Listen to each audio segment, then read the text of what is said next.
Добрый день, дорогие мои друзья! Меня зовут Жанна, и я всех приветствую на своем канале. Кто еще меня не знает, я живу в Италии уже 18 или 19 лет, надо посчитать, замужем. Недавно выдала дочь замуж. Кому интересно, есть видео на канале. Есть видео по зетински свадьба и есть видео дома. Я сейчас на работе. Мне надо быстро им приготовить обед, моим ребятам, и потом бежать за ними в школу. У них тяжелые портфели, и их надо привезти на машине. Но пока я буду готовить, я хочу с вами поговорить на одну очень серьезную тему. Недавно я такое услышала, что просто я не могла промолчать и не могла с вами об этом поделиться. А пока я буду готовить, я как раз вам про это все и хочу рассказать. Бежать в чем есть. Бежать в чем есть. Это даже трудно рассказывать, не смотря вам в глаза, но уже прошло много дней, и я немножко пришла в себя, хотя трудно прийти в себя после услышанного такого рассказа, и просто это... волосы дыбом, честно. Волосы дыбом. Я всегда ставила это очень серьезным вопросом в моей жизни. И когда я слышу подобные истории, которые случаются с нашими женщинами здесь, в Италии, просто это невозможно умолчать. Может, кому-то это поможет, может, кто-то вслушается и поменяет свою жизненную позицию.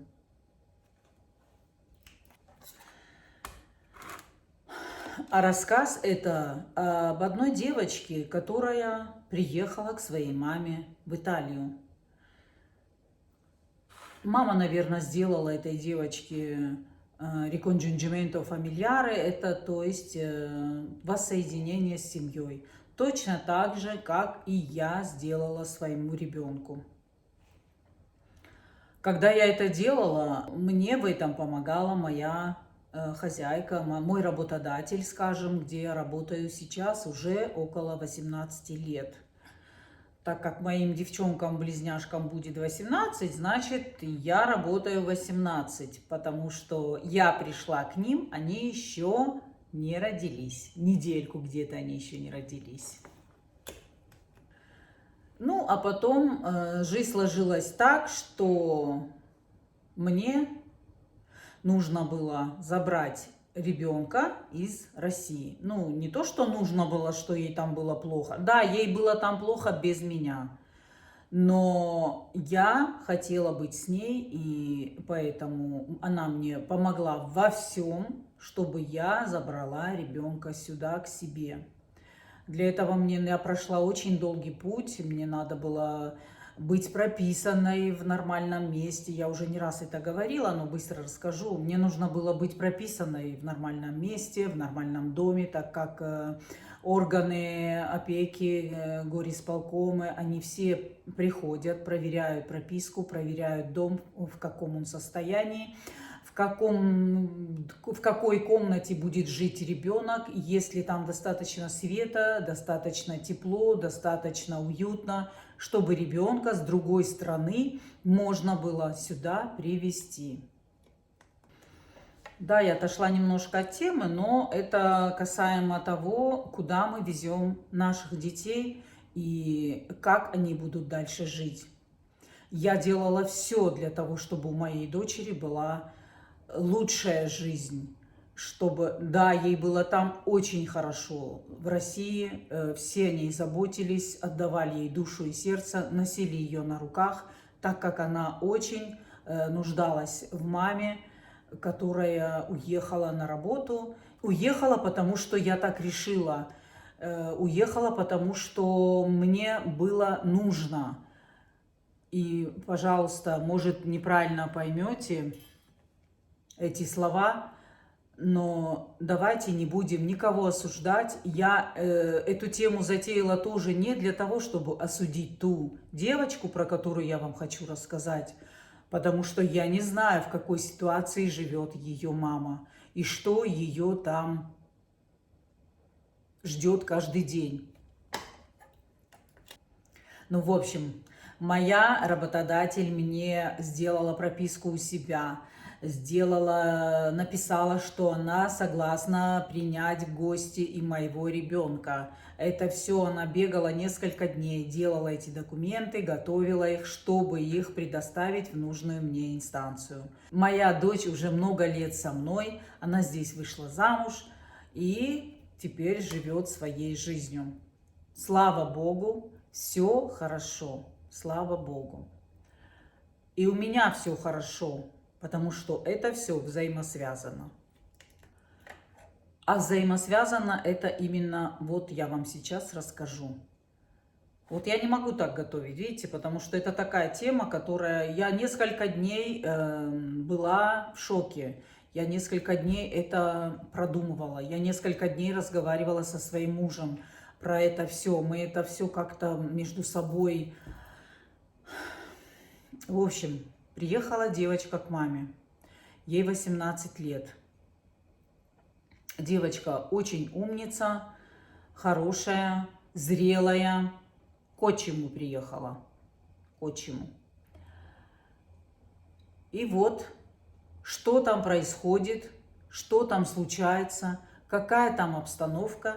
Я не вдавалась в подробности, да и не знаю я эти подробности, но я представляю, какие могут быть последствия, зная много-много разных случаев, которые происходят здесь, на территории Италии. Случаи происходят по всему миру, но я конкретно говорю за Италию, потому что очень много неадекватных итальянцев, которые просто издеваются, измываются над своими женами, особенно над нашими женщинами, и держа их просто в клетке, пользуясь тем, что некоторые не имеют ни работы, ни денег, ни документов своих, так как он уже успел у них это все изъять.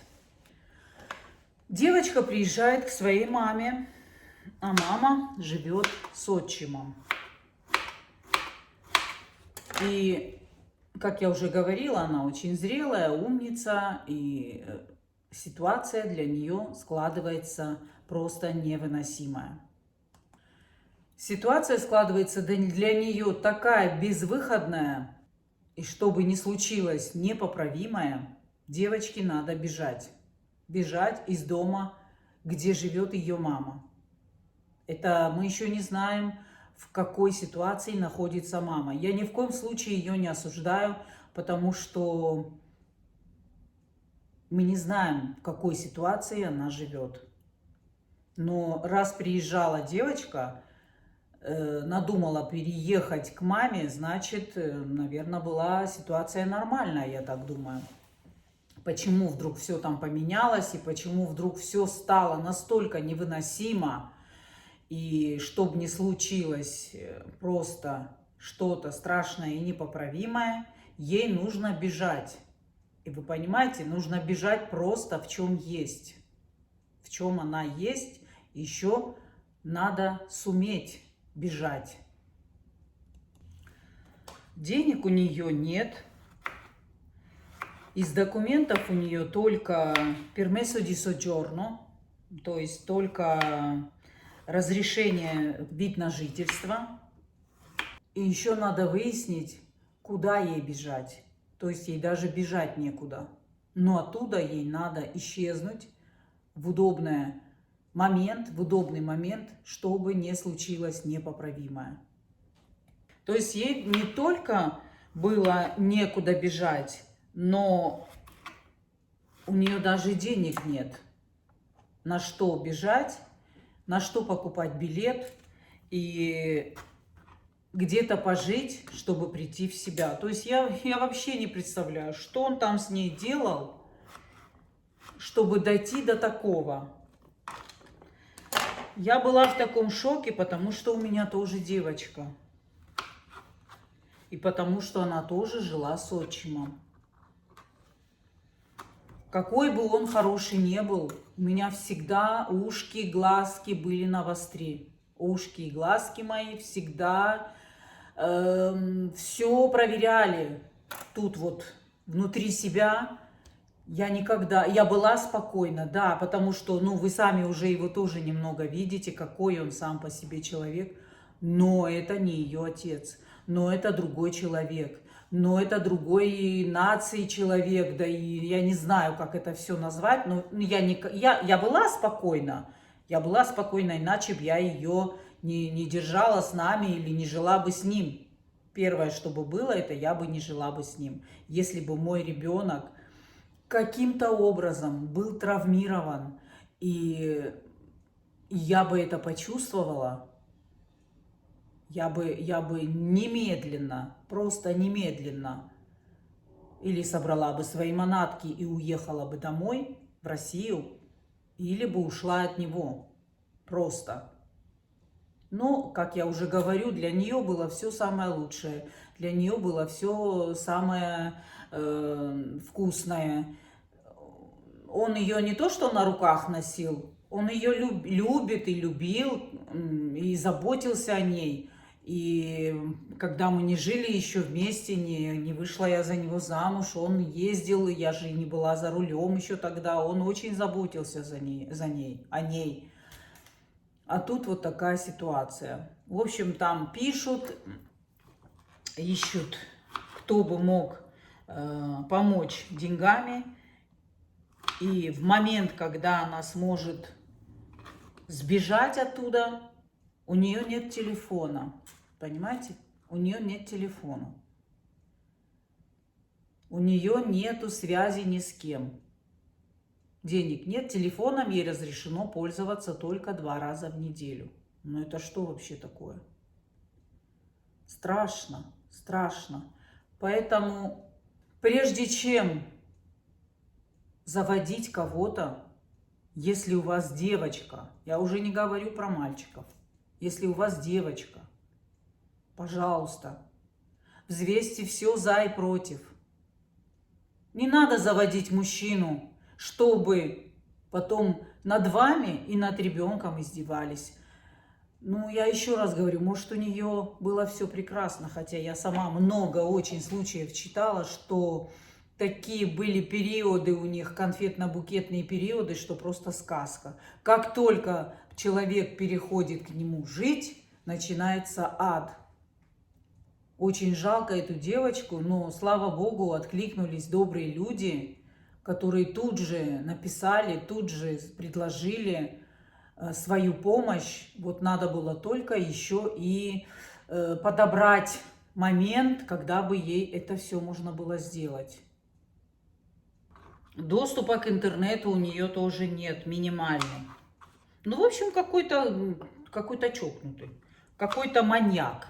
Маньяк, террорист, я не знаю, что с ним. Половина, я всегда говорю, половина этой нации просто психически больны. Просто психически больны. Очень много случаев, когда здесь просто убивают своих бывших девушек, бывших жен, итальянцы, итальянок своих. Если, не дай бог, она заикнулась, что она уже не любит его или хочет с ним развестись. Обычно в таких случаях говорят: ой, у них такая хорошая семья была, всегда положительные, всегда все у них было хорошо. И тут раз, и же муж убивает жену. Не просто убивает, а там закалывает ее. Убивает.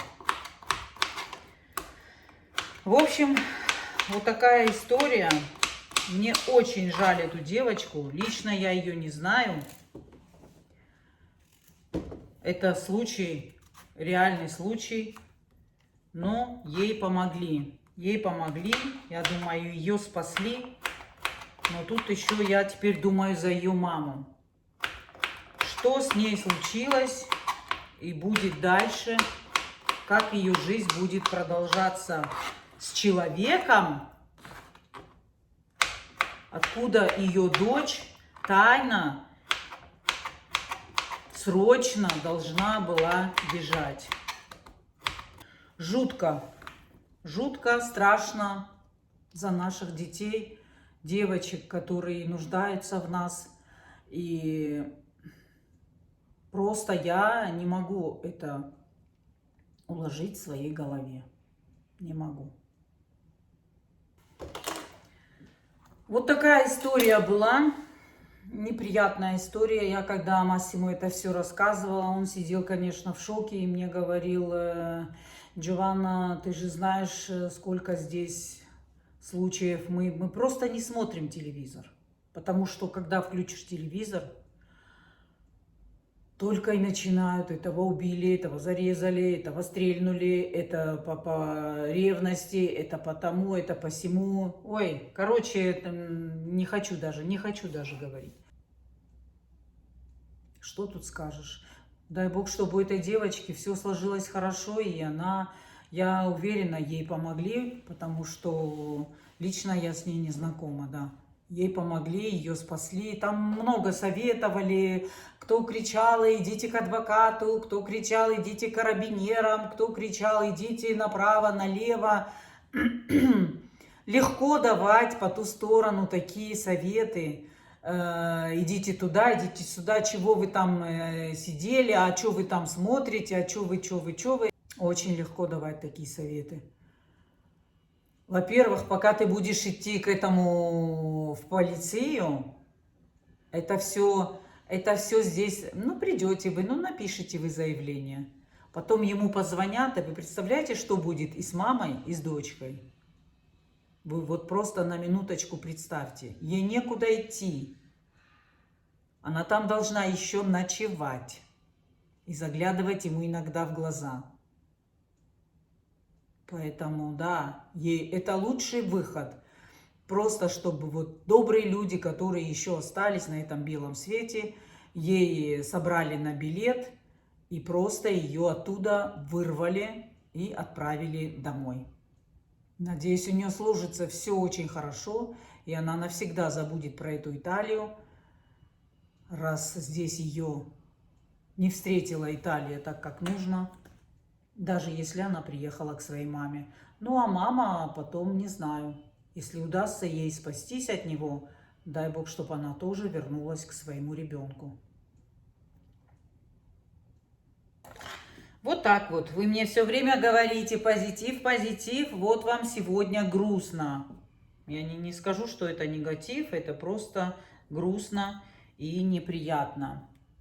Ну, а я своим детям буду жарить зукини. Вот такие зукини. Порезала их вот так полумесяцем. И закину их сейчас на сковороду. Тут уже у меня валялся зубчик чеснока. Наливаю туда масло оливковое. Слегка их протомлю, прожарю. У них сегодня будет на первое паста с зукинями и яичница. Буду им делать свою фирменную яичницу рулетиком. Рулетиком накручивать. Ну что, дорогие мои, давайте я уже буду закругляться со своим видео. Буду готовить, потом делать остальные домашние здесь дела. Потом мне надо бежать за девчонками в школу. Поэтому я буду с вами прощаться. Огромное спасибо всем за внимание, за просмотры, за лайки и за комментарии. Буду очень ждать ваших комментариев, что вы думаете по этому поводу. Пишите, пожалуйста, может, у кого-то были свои жизненные случаи. Пишите тоже. Пишите, и я вам обязательно отвечу. И до новых встреч, как обычно. Люблю вас, жду и пока-пока.